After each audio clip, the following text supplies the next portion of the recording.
suis ravie de vous retrouver pour ce nouvel itinéraire Bretagne consacré à l'ésotérisme. Aujourd'hui, c'est une exploration de la médecine non conventionnelle que je vous propose. Ayurveda, acupuncture, réflexologie, naturopathie, iridologie, la liste des disciplines est particulièrement longue.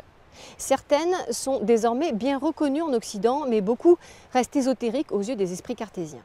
Alors en Bretagne, traditionnellement, on allait voir des reboots, des guérisseurs, des personnes qu'on appelle plutôt aujourd'hui des magnétiseurs ou des énergéticiens. Est-ce que ça fonctionne? Comment ça marche? En quoi ça consiste?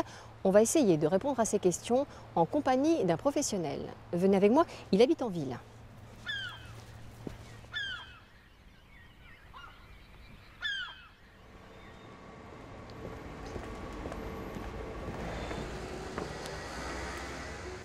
Allongez-vous.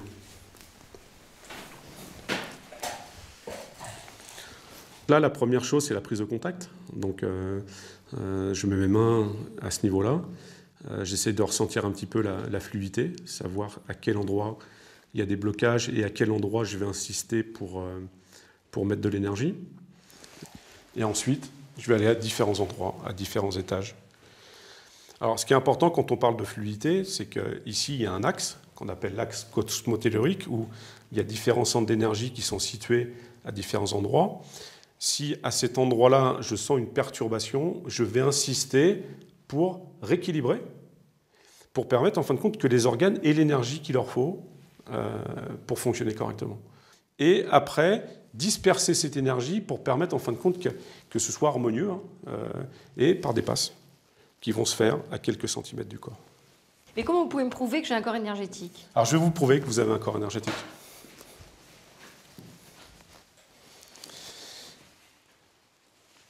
Ici, on a le corps physique, le corps énergétique qui est à peu près l'amplitude des bras, d'accord? Et après, il y a le corps émotionnel. Là, si je prends appui sur votre corps énergétique, là, ici, vous allez sentir embarqué on tombe, c'est bizarre, ouais. vers l'arrière, de la même manière que... Pour écarter toute influence visuelle, nous refaisons l'expérience par derrière pour le même résultat. Ah oui.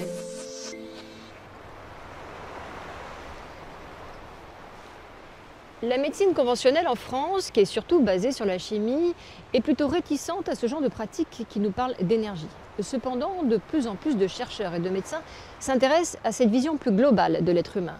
Nous allons tout de suite rencontrer l'un d'entre eux, ici, dans ce centre de rééducation. J'espère qu'il a fini ses consultations. Bonjour. Bonjour. Docteur Baron. Madame Sévère. Que pensez-vous du magnétisme en général? Moi, je pense surtout que la médecine ne connaît pas tout, que ce qu'on fait jusqu'à présent avec les médicaments, ça ne suffit pas forcément. Donc de pouvoir faire appel à d'autres techniques, ça me paraît sain. Quand bien même ça serait du placebo, est-ce que c'est grave? C'est absolument pas grave. Mais je pense en plus que ce n'est pas que du placebo. Je pense qu'il y a quelque chose. C'est des mots qui sont des gros mots pour la médecine, pour le moment. Mais le mot énergie, certainement quelque chose qui existe. En tous les cas, le mot énergie ne fait pas peur aux Chinois, puisque depuis 5000 ans, ils se soignent avec l'acupuncture, et les pays comme l'Allemagne, les pays de l'Est, les pays du Nord, ils sont très développés au niveau de tout ce que nous, on ne connaît pas. Ils ont beaucoup développé le magnétisme, enfin, ils ont fait de la recherche, ce que nous, on n'a pas encore vraiment commencé à faire, sauf certains médecins et des chercheurs qui s'y intéressent, heureusement.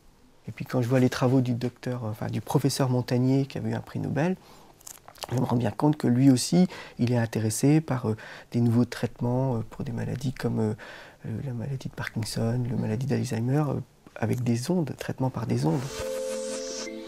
Alors on se retrouve ici chez Grégoire Laville, journaliste, qui a écrit un livre avec Jean-Luc Bartoli sur le mystère des guérisseurs. Grégoire, dites-moi quel était l'objectif de votre livre? L'objectif était multiple. D'abord, il s'agissait de sortir des croyances et de l'ésotérisme, du j'y crois pas. Des faits ont été objectivés. Les guérisseurs ont des résultats.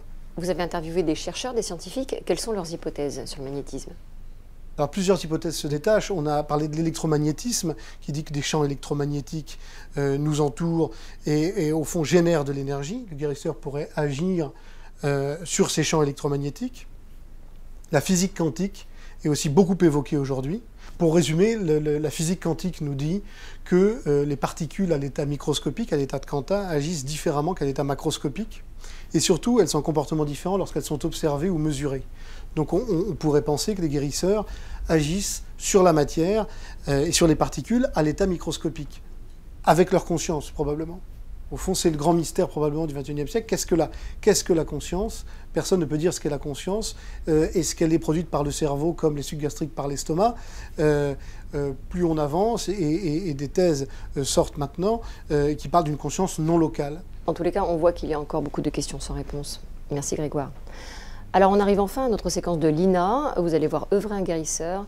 Pour ma part, je préfère les méthodes de Jean-Luc Bartoli.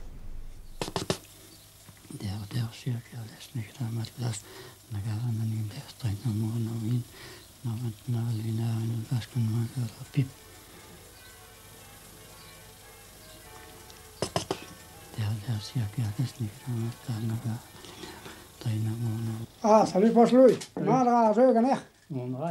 Aha. Bon. La voi vahma saul. Ja, lekker houdt. Ja. Ingale på jomen tam. Ja. Bon. Aha. Gas bede vetto mahdana. De har det. Ja. Salut. Thomas dit? Oui, ja, Thomas. Ah ja.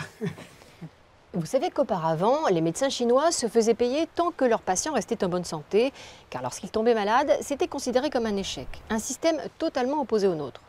Moi, je pense qu'on pourrait se faire un petit mélange de tout. Oh, mais j'ai une blessure là. Peut-être que ça marche après tout. Tant que c'est moi qui me crache dessus.